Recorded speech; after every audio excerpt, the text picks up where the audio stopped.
Alors, bonjour, bienvenue à la capsule numéro 14 qui va traiter à ce moment-ci des graphiques, des fameux graphiques qu'on a entrevus à plusieurs endroits, mais des nouveaux graphiques aussi qu'on va voir. Donc, on s'en vient tout simplement dans l'onglet graphique, on clique dessus. Et on va arriver dans un graphique ici, j'ai fait presque exprès, qui nous donne rien. Je pourrais venir chercher mes titres ici ou je pourrais avoir eu une liste de travail, par exemple, de fonds que j'avais déjà cherché pour toutes sortes de raisons et que je voudrais amener dans mon graphique pour pouvoir les analyser avec différents graphiques, justement. Alors, je peux les sélectionner et si je m'en vais dans le graphique cette fois-ci, ça génère en partant des fonds qui sont déjà là et je pourrais en ajouter d'autres grâce à cet onglet-là que vous connaissez.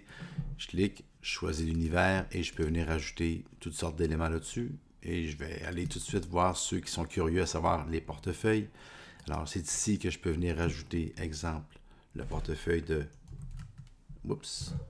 Jean-Pierre Fortin, s'il y a lieu. Mais si j'ajoute, OK, parfait, je le fais. Ça, c'est le complete. Mais regardez bien ce qui va se passer. Si je le fais ici, dans cette page-là, je vais chercher le portefeuille, effectivement, mais regardez bien ce qui va se passer. Je fais OK. Et ce que ça rajoute, ça ne sera pas le portefeuille, ça va être les fonds inclus dans le portefeuille. Donc, pour pouvoir faire la vraie comparaison, qu'on puisse voir les éléments du portefeuille, c'est pas dans tous les onglets. Donc, je voulais faire, j'ai fait un peu exprès pour vous montrer ça de cette manière-là. C'est peut-être un peu contraire, mais qu'on comprenne un petit peu. Donc ici, quand je vois titre, dépendamment des onglets ou des rapports dans lesquels je vais me situer, ça veut dire que je peux faire le rapport en question simplement avec des fonds. On va voir tantôt, je vais aller me rendre ici, la croissance du placement. Regardez bien ce qui se passe à gauche. J'ai non seulement des titres, mais je peux ajouter ici des indices ou des portefeuilles. Donc, je reviens. Pour le rendement mobile, je peux le vouloir l'avoir sur 1, 3, 5 ans. Donc, moi, je vais mettre la première date disponible, j'aime toujours. Donc, je vois la première date disponible pour le rendement mobile et ce que je vais aimer. Ça, encore une fois, ça dépendra de vos goûts à vous, mais un 36 ou un 60 mois. Donc, dépendamment à qui je parle, si je mets 60 mois, alors ce que je vois, puis je vais mettre ça ici juste pour rajouter un petit détail de plus, vous allez voir, ça va faire joli tout à l'heure. Donc, champ de devise canadienne, je vais aller chercher la première date disponible. Et ici, pour ce qui est du AGF, catégorie de titre, je vois ses rendements de... Et je peux voir ici que le fonds a fait... Il y a déjà eu des périodes, on ne peut pas dire que ce fonds-là, en tant que tel, n'a pas eu de rendement négatif sur 5 ans. On peut même voir son point le plus bas, qui est arrivé en 2012. Donc, de 2007 à 2012, il y a eu des rendements très, très négatifs. Si je viens voir, par exemple, le fonds Altamira Obligations, il y a également eu des périodes de 60 mois où il a été négatif. Le fonds fidélité, on a moins de données, alors on n'a pas de rendement négatif. Le fonds Russell, non plus, mais il y a moins de dates disponibles. Et le fonds Russell catégorie, non plus. Donc ça ici, ça me permet, et je peux changer, si je m'en viens, puis je viens prendre un 36 mois par exemple, mes rendements mobiles, j'ai les plus hauts, j'ai les plus bas. Un côté, je vais revenir à mon 60 mois. Et le graphique à l'écran, il est bien, mais c'est pas super impressionnant. Ce qui est important de se souvenir, c'est que quand on génère des rapports, c'est plus joli que ce qu'on voit à l'écran. Donc, je m'en viens sur mon bouton ici, générer un rapport. Et vous allez avouer que c'est quand même pas mal mieux. Donc, c'est un rapport de rendement mobile 60 mois de 97 à 2015. Je vois mes rendements, mes plus hauts, mes plus bas. Et ici, j'ai un détail que j'aime bien. La période, le rendement total, 60 mois, son meilleur, autrement dit, le plus élevé a été de 109,6 et son plus faible a été de moins 55 de la période de 2007 à 2012, ce qui équivaut à un rendement annualisé de moins 15 en moyenne. Ça fait mal. Ceux qui l'ont détenu, qui l'ont acheté au plus haut en 2007 et qui l'auraient vendu au plus bas en 2012, n'auraient pas été vraiment, vraiment contents. Par contre, ceux qui sont partis du plus bas en 2003 jusqu'au plus haut auraient été très, très contents. C'est une mesure de risque que je trouve intéressante. Donc, on peut le faire pour chacun. Tout ce qu'on a à faire, c'est d'aller générer un rapport. Alors ça ici, c'est ce qu'on appelle le rendement mobile. Maintenant, je m'en viens dans matrice de corrélation. Et j'ai ici la corrélation qu'on voit, on l'a vu dans d'autres rapports, mais ici je peux la générer et je pourrais rajouter d'autres titres, mes portefeuilles modèles. Je viendrais prendre mon modèle par exemple audacieux, je l'ajoute, j'ajoute tout, je fais OK. Et comme vous voyez, tous les nouveaux fonds que j'ai ajoutés, c'est pas, dans ce cas ici, ce n'est pas un portefeuille que j'ai ajouté des fonds inclus dans un portefeuille.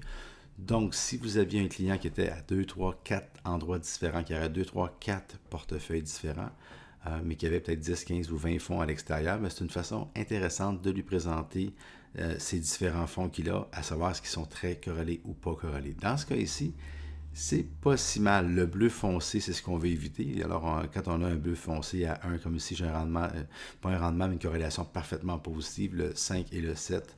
Alors, le fonds numéro 5, c'est Américain Discipline, et c'est la même chose presque, c'est le même fonds, vu différemment, vendu de façon différente. C'est ce qu'on veut éviter. Mais quand j'ai ici, comme par exemple, 0.05, le 3 et le 4, c'est un bon amalgame à avoir dans un portefeuille. Donc, vous comprenez l'idée.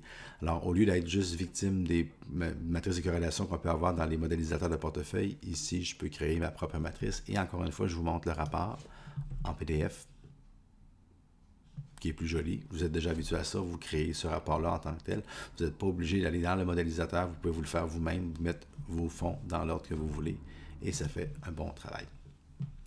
Aussi, s'il y a des fonds que vous désirez ne pas mettre, comme il semble, il y aura une erreur dans ici, le 5 et le 7, vous dites, je ne veux pas avoir le 7, mais en faisant ça, il va générer automatiquement un nouveau rapport, et il va éliminer le fonds très facilement. On continue dans le risque-récompense, ou comme on se souvient du fameux nuage de points. Alors, c'est ici que je peux venir ajouter des portefeuilles sur ces nuages de points-là. Alors, là, c'est le temps d'aller chercher mon Jean-Pierre Fortin, qu'on a déjà vu. Alors là, si je l'ajoute, vous allez remarquer que j'ai ajouté le portefeuille et non pas une série, de fonds. Et je vais aller chercher mon modèle. On se souvient du modèle de tout à l'heure. C'est le modèle modéré 1 qu'on avait fait. Je l'ajoute. Donc, je vais avoir mon modèle modéré et mon compétiteur. Je fais ça comme ça. Il me mentionne qu'il y a un fonds qu'il ne pourra pas avoir là-dessus. Ici, toujours important de choisir le bon indice. Donc, dans ce qui nous occupe, j'ai choisi tout au long le S&P composé ou le 60. Ça change, ça fait il y a une petite différence. Alors, j'ai le 60 RT que j'ai pris, mais vous pouvez décider d'y aller différemment et ça fait toute une différence. On le voit ici à l'écran, assez relativement bien, mais je vais vous le montrer au niveau du rapport. Ça fait un plus beau travail. Oui, je comprends. Notre fameux nuage de points, on a mis beaucoup de fonds, toujours le même principe, les mêmes légendes. Quand j'ai un cercle entouré, c'est un portefeuille, un titre et un indice. J'ai beaucoup de fonds et mes portefeuilles, j'en ai deux. J'ai le 1 ici et j'ai le 2 ici. Donc, mon modéré a un meilleur rendement. Et ici, j'ai un rendement inférieur avec un risque inférieur. Ici, j'ai un rendement supérieur avec un risque. Et on a un code de couleur. Donc, dans les fonds qui sont inclus dans le portefeuille 2 sont de la même couleur. Les fonds inclus dans le portefeuille 1 sont de la même couleur. Encore une fois, au niveau du risque-récompense, on peut le faire sur 3 ans, on peut le faire sur 5 ans. À ce moment-là, il y a certains fonds qui ça peut arriver qui ne fassent pas partie de l'équation et je peux générer à nouveau mon nouveau rapport. Donc, sur le 5 ans, ma différence entre mes deux portefeuilles apparaît encore un peu plus. Son portefeuille actuel, celui que je propose, pour à peine un peu plus de risque, quand même pas mal plus de rendement. Un détail, ici, on voit 3,6 et 5. Donc, l'espace que vous voyez là, c'est 1,4, mais un espace quand même très, très grand. Si je viens voir sur l'échelle de droite, l'espace n'est pas tout à fait le même. On passe ici de 11 à 16, donc 5 points de pourcentage, c'est énorme sur une période de 5 ans par année, puisque c'est le rendement moyen, c'est le rendement annuel. Donc, le graphique n'est pas tout à fait au niveau de l'allure. Ça pourrait être un petit peu mieux au niveau de ce que les yeux nous montrent. Ici, je l'ai en chiffres. Donc, mon écart type 5 ans, j'étais à 5 et ici à 6. Donc, on se parle de 0,5% de différence de variabilité. Et ma moyenne sur 5 ans, on part de 6 à 10. Je ne sais pas en ce qui vous concerne, mais moi, c'est une équation que je prendrais demain matin. Avoir 0,5% d'écart type de plus, ce qui est presque rien, et un rendement supérieur de presque 4% par année en moyenne. On fait un mot juste de bon travail. Ici, au niveau de l'œil, pas tout à fait idéal. C'est correct, mais pas idéal. Donc, on a fait notre risque-récompense. Maintenant, on y va au niveau de la croissance du placement. Là, il y a beaucoup trop. Quand on a un graphique qui est comme celui-là, c'est vraiment pas efficace. Donc, ce que je vous conseille très fortement, c'est de tout désélectionner. Il va crier, c'est sûr. Et ce qu'on fait, c'est qu'on va venir choisir le portefeuille de Jean-Pierre et le portefeuille modèle, première note disponible. On va mettre le montant de 125 000 comme on avait pris au point de départ. et on va mettre le graphique à jour. C'est plus clair, c'est mieux, parce que c'est un graphique qui ne supporte pas. En haut, 3 ou 4 lignes, ça devient moins efficace un petit peu. Donc, j'ai 2 graphiques. Encore une fois, au niveau de l'œil, on va aller voir le rapport. Et là, c'est pas mal mieux. Si je regarde sur 10 ans, alors en bleu, vous comprenez qu'en bleu, c'est mon modéré. C'est la petite surprise que je vous disais qui apparaîtrait, qui avait l'air de rien tantôt, mais que... Tu sais, des chiffres, un peu des visuels, hein, c'est pas pareil. Donc ici, j'ai mon portefeuille modéré qui, sur une période de 10 ans, aurait donné 260 000. Pour le même 125 000, aurait donné 260 000 $. Et le même portefeuille chez le compétiteur, avec le même genre de risque, des choses qui se ressemblent beaucoup, aurait donné 190 000. Donc, on se parle de 70 000 $ sur 10 ans. C'est 7 000 $ de différence en moyenne par année. Je pense qu'on a quelque chose qui est très, très, très vendeur. C'est sûr et certain que ça, c'est le graphique, je vous dirais, qui est le killer, qui est le graphique à faire. Mais tout ce qu'on a vu avant, c'est quelque chose qui vient comme supporter cette analyse-là. On ne fait pas juste avoir une seule ligne. La ligne parle vraiment beaucoup, mais c'est bien d'avoir des graphiques, ouais, mais c'est quoi, qu'est-ce qu'il y a dans le portefeuille, de quoi c'est composé, c'est quoi les fonds, c'est quoi les actions, est-ce que je prends plus de risques. Donc, vous allez avoir du matériel énorme pour venir appuyer finalement cette ligne-là, la ligne qui va plus haut que l'autre. Le rendement annuel total. Alors, vous vous rendez compte, ça va arriver, juste venez voir ici à gauche, vous voyez que vos portefeuilles sont en grisé, on ne peut pas prendre ce graphique-là pour faire des portefeuilles. Quand on peut juste ajouter des titres, le graphique ne marche que pour des titres. C'est pas idéal, ce graphique-là, rendement annuel total, on ne devrait pas tout mettre, tous les fonds. On peut faire ça pour comparer peut-être 2 ou 3 fonds ensemble. Si je veux comparer, exemple, le mondial Altamira, puis je dois le comparer peut-être avec le Russell de revenu fixe pour voir lequel des deux donnerait le meilleur résultat. Donc, j'enlève différents fonds. Je garde le mondial obligation. Je prends le revenu fixe. Je fais ça comme ça. Et je peux dire, ben, on va chercher une période un peu plus longue, de 5 ans. Et là, je vois les rendements des 2 couleurs, bien évidemment, et je vois la différence. Je vais générer mon rapport. Et ici, je vois le bleu foncé étant l'Altamira, le bleu pâle étant le Russell, et je vois la différence où je vois à l'œil par année comment se comportent ces différents fonds-là. Ce n'est pas le graphique avec lequel je suis le plus en amour, mais il existe, il est là, c'est le rendement total. Rabais de prime, c'est pas quelque chose qui va vraiment vous servir. Ne peut être que pour des fonds à capital variable ou des FNB. Ce n'est pas l'objet de ce cours et de ça ici. Rendement versus la catégorie. Bon, et ça là, ici, c'est pas pour les portefeuilles, c'est juste pour les fonds. Et là, ce que ça fait, on va prendre le AGF, on va générer un rapport avec lui. Et ce que ça me donne, c'est embêtant, hein? C'est comme ça me donne par année civile la catégorie. Donc, on dit ce fonds-là, dans quelle catégorie il est. Et son indice de référence, c'est le S&P 500. Sa catégorie, c'est le croissance américain, le American Growth. Et on voit les rendements en 2012 se sont tous tenus sensiblement dans les mêmes zones. En 2013, les rendements ont été plus épars. Ici, c'est les rendements de premier quartile se sont tenus ici, quelque part comme autour de 120% dans l'année. Et ici, en 2013, les rendements étaient aussi bas que 0. Ça a varié beaucoup, tandis qu'en 2014 et à ce jour, il y a beaucoup moins de variabilité. On voit le fonds AGF, où est-ce qu'il se situe. On voit qu'il se situe ici dans le premier quartile et dans le vert, et on voit qu'il se situe ici dans le troisième, quatrième quartile, premier quartile. Et on a l'indice. On voit le rendement de l'indice, où est-ce qu'il se situe. Et on a les chiffres qui viennent supporter ce rapport-là. On a aussi les rendements total après impôt. On en a un autre ici, pour terminer l'exemple.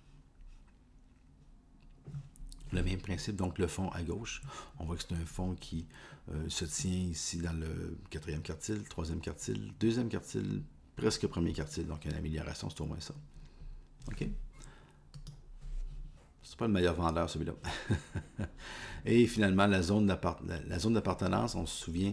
Alors ça, c'est intéressant parce que on a la matrice de style Morningstar avec petite cap, moyenne, grande et très grande capitalisation. On peut mettre tous les fonds et on voit où est-ce qu'ils se situent. Donc, on pourrait mettre tous les fonds d'un portefeuille qu'on veut sélectionner et on voit où est-ce qu'il y a des fonds qui sont plus grande cap, style valeur, où est-ce qu'il y a des fonds qui sont plus grande cap, style croissance.